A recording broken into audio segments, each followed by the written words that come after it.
Always unplug the oven and let it cool before replacing the light bulb. Only use a 25-watt, 120-volt G9 oven bulb.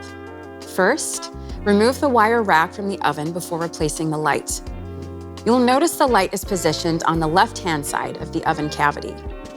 Position your fingers on the outside of the light housing and gently pull the glass cover away from the oven wall to remove it. If you can't pull the cover off, grab a spoon. Slide it into the left side of the light housing and gently lever the glass cover off. Always hold the glass cover with the other hand to prevent the cover from falling and breaking. Remove the light bulb by gently yet firmly pulling it out of its holder. Use a soft cloth to insert the new bulb into the holder. Do not directly touch the surface of the bulb with your fingers, as your natural skin oils can damage the bulb. Reattach the glass cover by aligning the metal hook with the left-hand side of the light housing.